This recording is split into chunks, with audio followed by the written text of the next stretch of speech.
룻기 2장 1절부터 3절입니다. 이 룻이 보아스의 밭에 가서 이삭을 죽게 되는 내용입니다. 자, 이제 룻이 이삭을 주우러 갑니다. 룻기 2장 2절. 모압 여인 룻이 나오미에게 이르되 원하건대 내가 밭으로 가서 내가 누구에게 은혜를 입으면 그를 따라서 이삭을 죽겠나이다 하니 나오미가 그에게 이르되 내 따라 갈지어다 하매. 자, 모압 며느리 룻은 시어머니 나오미에게 누군가의 밭에 가서 은혜를 입으면, 누가 은혜를 베풀면 이삭을 주어서 오겠습니다, 이렇게 말합니다. 자, 이삭을 그 남의 밭에서 이삭을 줍겠다는 거죠. 그래서 허용하는 자가 있다고 하면, 그래서 이삭을 주어 오겠다고 하는 거예요. 자, 룻이 집에 가만히 있지 않고 먹을 양식, 시어머니와 자신이 먹을 양식을 구하러 나가는 것이죠. 자, 일자리를 구하면 더 좋지 않을까 이렇게 생각할 수도 있는데, 당시는 이게 농경 사회잖아요. 힘센 남자들은 일자리가 있지만 여자들은 일자리가 거의 없죠. 더군다나 이 베들레헴은 자그마한 동네예요. 자그마한 동네에 무슨 일자리가 있겠어요. 그리고 또 여자인데 모압 여자잖아요. 그러니까 이방 여자예요. 그러니까 일자리를 구하는 것은 거의 불가능한 것이죠. 그러면은 천상 남의 도움만 받고 살아야 되는데, 룻이 그렇지 않았다는 거예요. 룻이 자기가 할 수 있는 거, 그게 뭐냐면 이제 보리 추수 시작이니까 이때 추수하다가 떨어뜨리는 게 있어요. 그럼 그걸 주스러 가겠다고 하는 것이죠. 그래서 이렇게 룻이 시어머니를 위해서 일을 하는 거예요.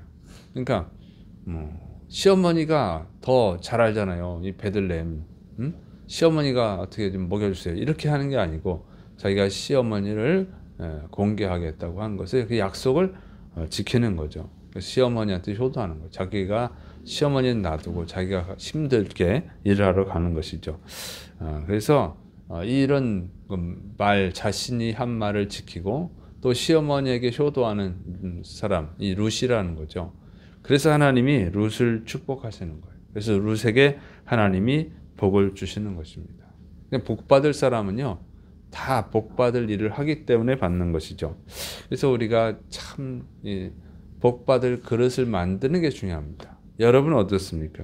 여러분은 말만 하십니까? 행동하십니까? 또 부모님께 또는 시부모님께 효도하십니까? 여러분들이 다 복 받는 분들이 되시를 축원합니다. 그래서 룻이 이제 남의 밭에 가서 이삭이라도 주워서 먹고 살아야겠다, 시어머니를 봉양해야겠다, 공개해야겠다, 이런 이제 마음을 갖고 바깥으로 이제 나간 것이죠. 근데 이렇게 이런 마음이 정말 하나님이 이뻐하시는 마음이죠. 그런데 남의 밭에 가서 이삭을 줍는다, 이게 정말 가능하냐, 그죠? 이것도 싫어하는 사람도 있어요. 싫어하는 사람도 있는데, 룻이 이런 마음을 가진 것은 룻이 또 하나님의 법도 좀 알고 있다는 거예요. 이게 하나님이 만드신 법입니다. 가난한 사람을 도우라고 하나님이 만드신 법이에요. 레위기 19장 9절부터 10절. 너희가 너희의 땅에서 곡식을 거둘 때에 너는 밥 모퉁이까지 다 거두지 말고 내 떨어진 이삭도 줍지 말며 내 포도원의 열매를 다 따지 말며 내 포도원에 떨어진 열매도 줍지 말고 가난한 사람과 거류민을 위하여 버려두라.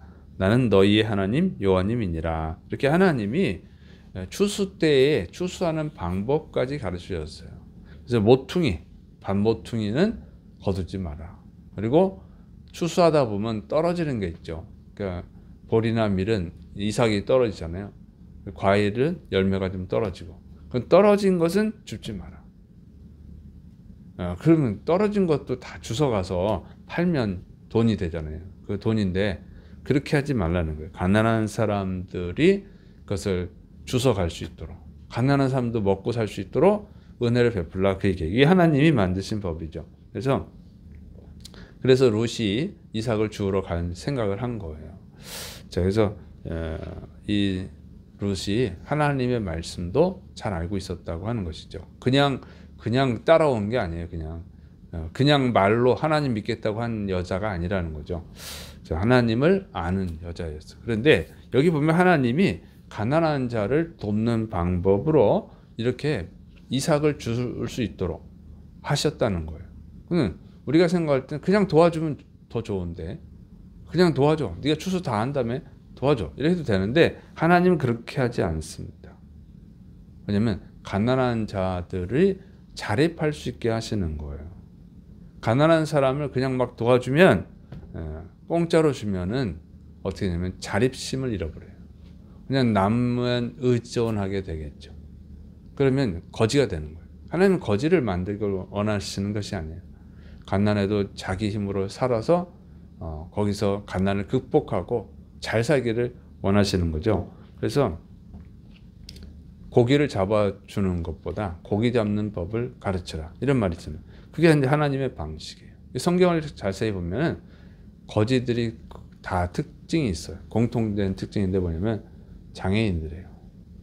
성경에 나오는 거지 중에는 장애인이나 나병 이런 사람들이지 건강한 사람 하나도 없어요. 그게 하나님의 방식이에요. 성경은 일할 수 있도록 힘이 있는 사람 일을 하라는 거죠. 근데 이 방식이 조금 무너진 때가 있어요. 예수님도 가난한 사람을 도운 적이 없어요. 근데 이 방식이, 어쨌든 하나님은 자립해서 살 수 있게끔 하시는 게 하나님 뜻이에요. 요거 언제 무너지면 신약시대 때. 신약시대 때 무너지죠. 왜냐면 이제 이방인들한테 복음을 전하다 보니까 이방인들은 구약 배경을 잘 모르잖아요. 그래서 그냥 도와준 거예요. 그러다 보니까 문제가 생겼어. 그래서 뭐라고 그러냐면 일하기 싫어하거든 먹지도 말게 하라, 이 말씀이 나오는 거예요. 이방인들은 예수 그리스도의 사랑을 베풀려고 하니까 잘 이해를 못하는 거예요. 유대인들한테 이런 게 없죠. 일할 수 있는 사람은 안 도와요. 스스로 살아갈 수 있게끔 하는 건데, 이방인 지역에서는 그리스도의 사랑을 베풀라는 그 말을 이해를 못하는 거예요. 그냥 무조건 도와주는 걸로 하다 보니까 그냥 자기 일할 수 있는 힘이 있는데도 일하지 않고 도움만 바라고 남의 집을 돌아다니면서 이런 사람들이 생겼죠. 그래서 일하기 싫어하든 먹지도 말게라, 이런 것이죠. 자, 여러분은 도울 때, 이게 성경적 가치관입니다. 여러분은 도울 때 어떻게 돕습니까? 현대 기독교도 마찬가지예요. 이게 구약 배경이 없다 보니까 예수님의 말씀을 잘못 이해하는 거죠. 성경적 가치관을 담지 않아요. 그냥 도와주는 거예요. 그냥 무조건. 그러면 동정심으로 돕거나 자기 마음의 보람을 위해서, 가난한 사람 돕고 그러면 마음이 좀 뿌듯해지고 그런 게 있죠. 그 세상 사람들도 그래서 돕는 거예요. 자, 그건 자기 의지, 동정에 의한 것이죠. 그래서 이렇게 현대 기독교, 이런 성경에 대한 깊이가 없기 때문에 잘못된 일들을 하는 경우들이 있죠. 그래서 노숙자 도와주고 막 그러긴 하는데 계속 노숙자를 만드는 거예요. 그건 성경적 가치관이 아니죠. 그래서 밥퍼 주는 거 유명하죠. 근데 그래서 하나님의 영광을 받는 것도 아니고, 또 밥퍼 하는 사람도 예수님 믿고 변화되는 것도 아니고, 그냥 밥퍼 하는 사람만 유명해졌죠. 그런 진정한 하나님 뜻이 아니다, 이게. 그 사람만 영광을 받고 그 사람 이름 하면 다 알아요. 그거는 이제 상관없죠. 자기 마음에 뿌듯한 건 있겠지만 하나님의 방법은 아니다. 그래서 하나님은 스스로 살아갈 수 있는 힘을 길러주는 게 하나님의 뜻이죠. 그래서 룻이 마음에 드는 거예요. 하나님 마음에. 그냥 앉아서 누군가의 도움을 받기만 바라는, 나는 이방인이니까, 외국인이니까, 그게 여자니까 어떻게 하겠어. 그리고 가만히 주저앉고 또는 구걸하고 있는 것이 아니라 스스로 일을 하러 간 거예요. 그게 하나님 마음에 들었어요. 여러분, 도움받는 것을 좋아하면은 그것은 성경적 가치관을 가진 그리스도인이 아니라고 하는 거예요. 여러분, 도움은 하나님께만 바라기를 바랍니다. 하나님을 의지하고 열심히 일해야죠. 자, 그래서 이제 룻이 일을 하러 간 거예요. 이삭을 주스러 간 거죠. 그때 보아스의 밭에 도착을 했어요. 룻기 2장 3절. 룻이 가서 베는 자를 따라 밭에서 이삭을 줍는데 우연히 엘리멜렉의 친족 보아스에게 속한 밭에 이르렀더라 그랬어요. 자, 이 룻이 이삭을 주스러 갔는데 그 밭이 보아스의 밭이었다는 거죠. 보아스는 엘리멜렉의 친족이고 유력한 자예요. 자, 룻기 2장 1절. 나오미의 남편 엘리멜렉의 친족으로 유력한 자가 있으니 그의 이름은 보아스더라 그랬어요.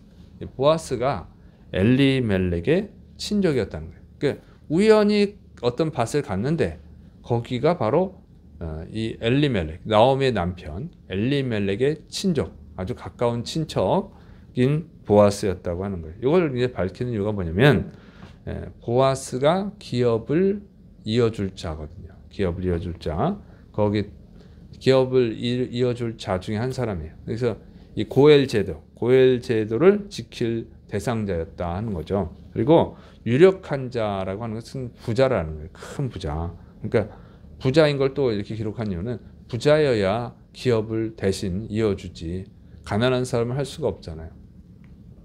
그래서 이렇게 룻은 이것을 뭐 생각하고 가는 것이 아니고 우연히 했다는 거예요. 우연이라고 하는 것은 또 미신적 요소가 있죠. 그래서 왜 교회는 예수 믿는 사람들은 우연이라는 것을 잘 안 쓰죠. 근데 성경에 왜 써 있냐면 마땅한 단어가 없어서 그런 게 표현이. 우연은 우리가 하도 쓰는 일상 용어이기 때문에 쓰는 거예요. 여기서는 미신적 의미의 우연이 아니라 하나님의 섭리 속에 있는 거예요. 근데 룻이 누구의 밭인 줄 모르고 갔는데 거기가 바로 보아스의 밭이었다. 이것을 가르쳐주느라 우연이라고 쓴 거죠. 그래서 이것은 뭐 룻이 알고 간 것이 아니고 그렇다고 또 나오미가 가르쳐 준 것도 아니라는 거죠. 나오미는 아마 보아스는 생각도 못했을 거예요.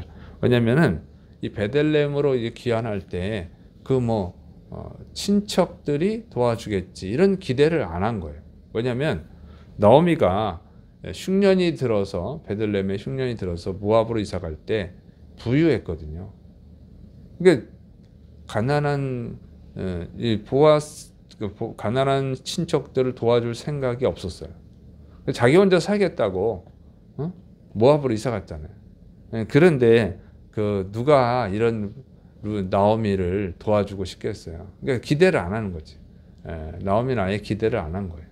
그냥 자기가 양심이 있지. 그래서 얌체짓을 했는데 누가 도와주겠어. 그래서 아무런 기대도 안 했어요. 만약 기대를 했다면 오자마자 친척들, 부유한 친척들을 찾아갔을 거예요. 그러나 그렇게 하지 않았다는 거죠. 자, 그런 기대 없이 나오미가 베들레헴에 돌아왔고, 그리고 룻도 그런 기대하지 않고 그냥 이삭을 주스러 갔는데 거기가 보아스의 밭이었다 하는 거예요. 그러니까 이것은 하나님의 섭리죠. 하나님이 인도하신 거예요. 왜? 룻이 하나님의 뜻을 따르고 있으니까. 하나님의 뜻을 따라서 이 시어머니를 봉양하고 또 하나님을 믿겠다고 이 베들레헴까지 왔잖아요. 그리고 누구 의지하지 않고 하나님의 뜻을 따라서 자기 스스로 의지하는 건 하나님만 의지하는 거예요. 자기 스스로 이 양식을 구하러 갔기 때문에 이런 면들이 다 하나님의 뜻을 따르는 거죠. 그래서 하나님이 마음에 드신 거예요. 그래서 하나님이 보아스의 밭으로 그 발걸음을 인도하신 줄을 믿으시를 바랍니다. 그래서 하나님의 뜻을 따라 사는 사람은요 반드시 복을 받습니다. 지금 당장 이 나오미와 룻 아무것도 안 보여요. 어떤 상황이 바뀌지 않았어요. 미래가 안 보인다. 그렇지만 자기도 모르는 사이에 지금 하나님이 인도하신 자리에 가 있는 거예요. 이것이 하나님의 뜻을 따라 사는 사람들에게 주시는 은혜입니다. 아마 경험한 분도 있을 거예요. 앞이 지금 당장 앞이 어둡고 캄캄하고 막 걱정이 되고 막 그래도 괜찮아요. 하나님의 뜻을 따라 살다 보면 어느새 하나님이 인도하시는 축복의 자리에 가 있는 줄을 믿으시를 축원합니다. 중요한 것은 하나님의 뜻을 따르는 거예요. 여러분은 하나님의 뜻을 따르고 있습니까? 기도하겠습니다. 사랑이 많으신 하나님 아버지, 오직 하나님만 의지하고 하나님의 뜻에 순종하고자 이 모압에서 베들레헴까지 왔던 여인 룻에게 하나님이 은혜를 베푸셨습니다. 주여, 주의 우리도 주님 앞에 바로 설 수 있도록 하나님의 뜻에 순종할 수 있도록 붙들어 주옵소서. 주께서 역사하심 믿고 예수님의 이름으로 감사하며 기도드립니다. 아멘.